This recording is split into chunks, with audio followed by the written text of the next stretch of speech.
Mas e o dai a César o que é de César? Jesus não estava defendendo a cobrança de impostos? Este é o Visão Libertária, sua fonte de informações descentralizadas e distribuídas. Este artigo foi sugerido e escrito por Marco Batalha, revisado por JJ Liber e narrado por mim, Leafar. Na primeira parte desta série, vimos que a regra áurea, a principal mensagem de Jesus, era o equivalente lógico à ética da propriedade privada. Vimos também que Jesus foi perseguido pelo Estado no momento em que nasceu até o momento em que morreu. Apesar disso, estatistas insistem em malabarismos intelectuais para dizer que Cristo defendia a obediência a autoridades terrenas, pelo menos em alguns casos. Mas não defendia. Se todos somos igualmente sujeitos aos desígnios de Deus, por que alguém teria autoridade sobre nós simplesmente por ter recebido algum tipo de título ou cargo mundano? Muito pelo contrário, com Jesus, aprendemos que devemos tratar todos da mesma forma, seguindo a mesma lei.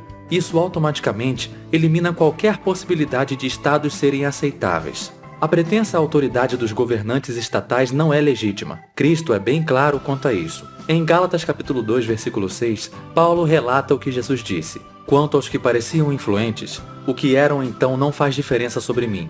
Deus não julga pela aparência. Tais homens influentes não me acrescentaram nada."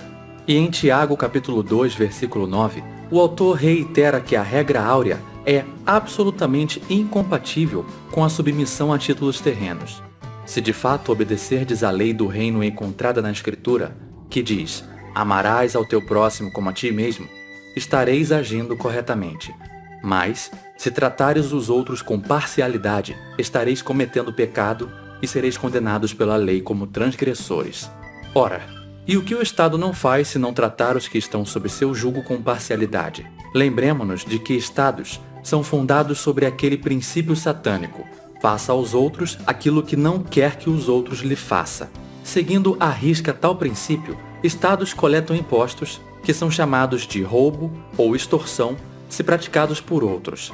Estatistas se contorcem intelectualmente para justificar o pagamento de impostos e a submissão a autoridades terrenas. Uma das passagens frequentemente usada é a de Mateus capítulo 22, versículo 21. Nela, Jesus diz: "Dai a César o que é de César, e a Deus o que é de Deus." Será que os estatistas estão certos? Bom, claro que não. Nada poderia estar mais longe da verdade. O que Jesus fez ali foi usar brilhantemente uma estratégia de distração retórica para não cair na armadilha preparada pelos fariseus e não ser preso imediatamente. Tentemos entender por que ele disse isso. Quando os fariseus perguntaram a Jesus se era legítimo ou não pagar tributos a César, eles o fizeram na esperança de que Jesus entrasse num dilema e se desse mal para qualquer que fosse a resposta. Se ele dissesse que era legítimo, cairia em descrédito aos olhos de seus seguidores, pois estaria apoiando a subjugação dos judeus a uma força estrangeira. Se dissesse que não era, seria preso como um rebelde pelos romanos. Lucas capítulo 20, versículo 20, deixa claro o propósito dos fariseus. E trazendo-o debaixo de olho, mandaram espiões que se fingiam de justos, para apanharem em alguma palavra e o entregarem à jurisdição e ao poder do governador. Dessa forma, Jesus sabia que não estava livre para responder casualmente a essa pergunta. Quando ele responde: "Dai a César o que é de César", ele escapa da armadilha. Percebam que ele não está falando que impostos devem ser pagos, mas está deixando implícito, sem se comprometer, que nada deve ser dado a César, pois ele não é o proprietário legítimo de nada. Tudo que César tem foi tomado de alguém via roubo ou extorsão.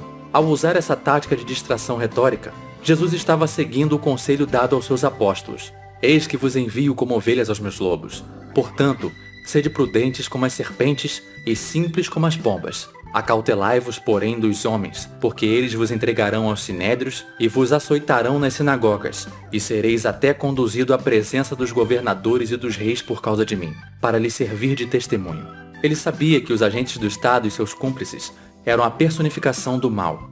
Também é importante lembrar que Jesus veio como um Messias pacificador, e antes dele, muitos outros Messias surgiram, e a maioria com uma mensagem de violência e uma mensagem de luta física contra as autoridades e ao Império Romano.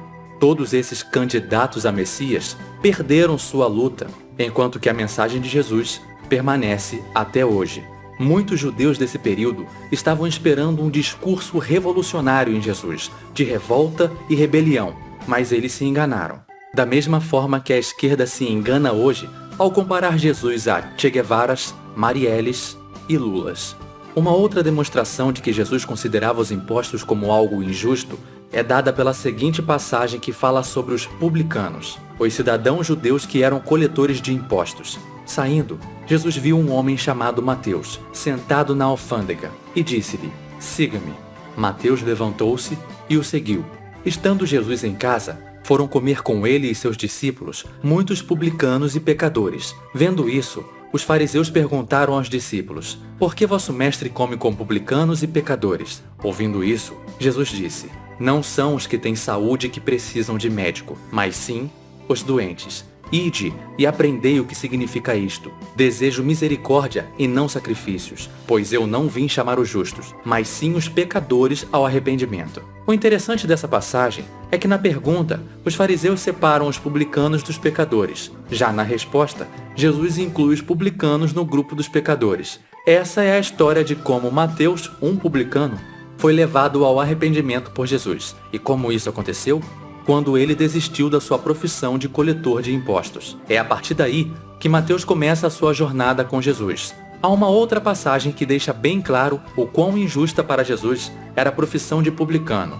"Pois se amardes o que vos amam, que recompensa tereis? Não fazem os publicanos também o mesmo? E se saudardes unicamente os vossos irmãos, o que fazeis demais? Não fazem os publicanos também assim?" Ele está usando os coletores de impostos como alguém cuja profissão é injusta, iníqua e perversa.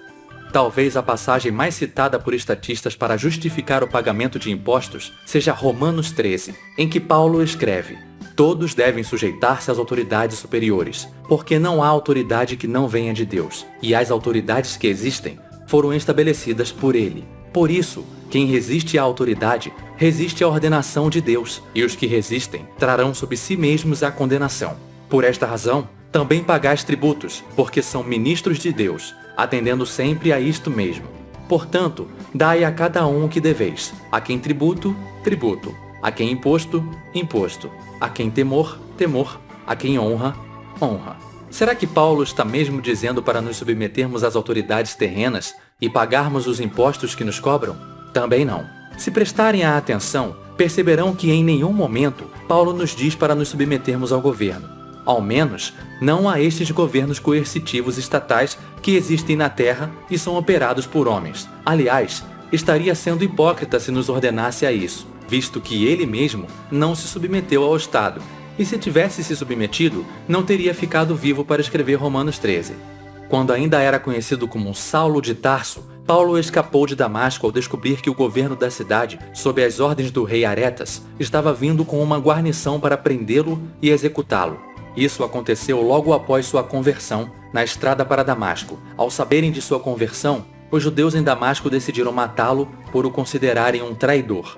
Ele escapou à noite por uma janela na muralha da cidade, graças à ajuda de outros cristãos. Em nenhum de seus escritos posteriores, Paulo menospreza ou se dissocia desse ato claro e consciente de desobediência de um governo coercitivo. Ao contrário, é esse evento que ele cita depois como uma das provas de seu compromisso inabalável a Cristo. Desde sua conversão, Paulo passou o resto da vida rebelando-se contra governos terrenos até, assim como Jesus antes dele, ser executado pelo Império Romano.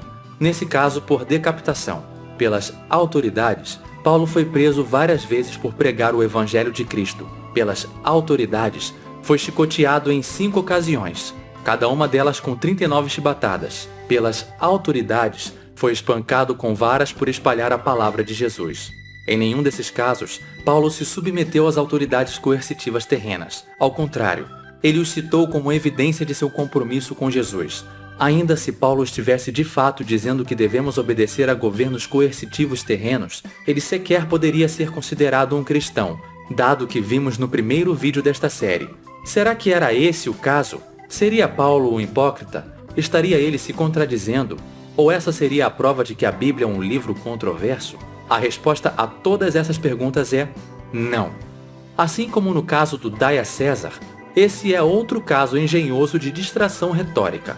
Paulo contava com o fato de que a maioria das pessoas hostis a Cristo, em particular os romanos, interpretariam esse capítulo do ponto de vista juspositivista, isto é, entenderiam autoridades como as pessoas que operassem a governos terrenos. Mas notem, em nenhum momento Paulo diz isso. Ao contrário, ele diz claramente que não há autoridade que não venha de Deus. Mas por que Paulo usou essa distração em algo direcionado aos cristãos? Porque, assim como no tempo de Jesus, os primeiros cristãos eram uma minoria perseguida e vigiada atentamente por serem considerados uma ameaça. O próprio Paulo escreve: essa questão foi levantada porque alguns falsos irmãos infiltraram-se em nosso meio para espionar a liberdade que temos em Cristo e nos reduzir à escravidão. Não nos submetemos a eles nem por um instante para que a verdade do Evangelho permanecesse convosco.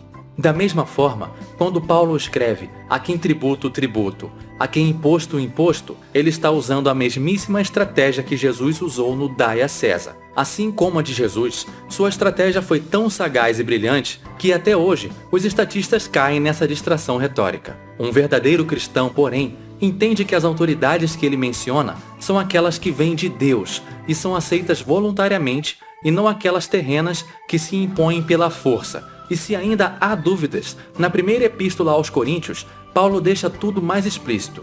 Todavia, falamos sabedoria entre os perfeitos, não, porém, a sabedoria deste mundo, nem dos príncipes deste mundo que se aniquilam, mas falamos a sabedoria de Deus, oculta em mistério, que Deus ordenou antes dos séculos para a nossa glória e que nenhum dos príncipes deste mundo conheceu, porque se a conhecessem, nunca crucificariam ao Senhor da glória. E de fato, o próprio Jesus não considerava os governantes terrenos. E é bom lembrar que a maioria dos problemas sociais causados pelo cristianismo foram causados por conta de textos que foram interpretados fora do contexto. O contexto da carta de Paulo aos Romanos é uma mensagem de pacificação e de não revolução aos romanos, a igreja cristã primitiva que estava no terreno de Roma. E de fato, além disso, o próprio Jesus não considerava os governantes terrenos como autoridades verdadeiras. Jesus os chamou e disse: sabeis que aqueles que são considerados governantes das nações as dominam, e as pessoas importantes exercem poder sobre elas. Não será assim entre vós. Ao contrário, quem quiser tornar-se importante entre vós deverá ser servo, e quem quiser ser o primeiro deverá ser escravo de todos, pois nem mesmo o Filho do Homem veio para ser servido, mas para servir e dar a sua vida em resgate por muitos. Ao dizer isso, Jesus estava repreendendo a suposta autoridade dos governantes coercitivos terrenos. Não é porque eles se consideram autoridades e se impõem agressivamente àqueles que estão sob seu jugo que Deus os reconhece como tais. Na verdade, pelo contrário, eles são usurpadores. A Bíblia é bastante direta sobre quem realmente controla os estados, isto é, os governos coercitivos terrenos e a quem os governantes adoram. E o diabo, levando-o a um alto monte, mostrou-lhe no momento de tempo todos os reinos do mundo. E disse-lhe o diabo: dar-te-ei a ti todo este poder e a sua glória, porque a mim me foi entregue e dou-o a quem quero. Portanto, se tu me adorares, tudo será teu. E Jesus, respondendo, disse-lhe: vai-te, Satanás, porque está escrito: adorarás ao Senhor teu Deus e só a ele servirás. Esse diálogo aconteceu no momento em que Satanás fez uma das ofertas a Cristo durante os 40 dias em que ele foi tentado. Mais claro que isso, impossível. Todos os potentados terrenos firmaram um pacto com Satanás, vendendo suas almas em troca de poder na terra, mesmo que eles não saibam. Jesus afirmou 3 vezes que Satanás era o senhor deste mundo, em João 12:31. Agora é o julgamento deste mundo. Agora o senhor deste mundo será expulso. Em João 14:30. Já não lhes falarei muito, pois o príncipe deste mundo está vindo e ele não tem nenhum direito sobre mim. E em João 16, do versículo 8 ao versículo 11. Quando ele vier, convencerá o mundo do pecado, da justiça e do juízo. Do pecado, porque os homens não creem em mim. Da justiça, porque vou para o Pai e vocês não me verão mais. E do juízo, porque o príncipe deste mundo já está condenado. Paulo também deixa isso claro quando escreve: vistam toda a armadura de Deus, para poderem ficar firmes contra as ciladas do diabo, pois a nossa luta não é contra os seres humanos, mas contra os poderes e autoridades, em algumas traduções, os principados e potestades. contra os dominadores deste mundo de trevas. Também no Velho Testamento, isso fica explícito. Por exemplo, no livro de Oséias, Deus diz: "Eles instituíram reis, mas não por mim. Eles fizeram príncipes, mas eu não os conheço." Para perceber o quão literal essas afirmações são, basta olharmos para as milhões de pessoas mortas pelos estados, incluindo civis mortos por razões puramente ideológicas. Ao longo da história, os estados foram o meio mais eficiente e metódico de extermínio. É uma engrenagem diabólica disfarçada de salvadora. Enquanto existirem, estados serão um flagelo da humanidade e a razão de nosso declínio. Jesus vem para nos alertar e mostrar que por meio dele podemos nos libertar. No próximo vídeo, o penúltimo da série, continuaremos mostrando como a mensagem de Jesus é libertária e incompatível com essa potestade do mal chamada Estado. Obrigado por sua audiência. Se gostou deste vídeo, clique no ícone de curtir abaixo e compartilhe o vídeo em sua rede social. Se você deseja ser notificado de outros vídeos, clique em se inscrever e depois no ícone de campainha. Que Deus abençoe a todos. Até a próxima.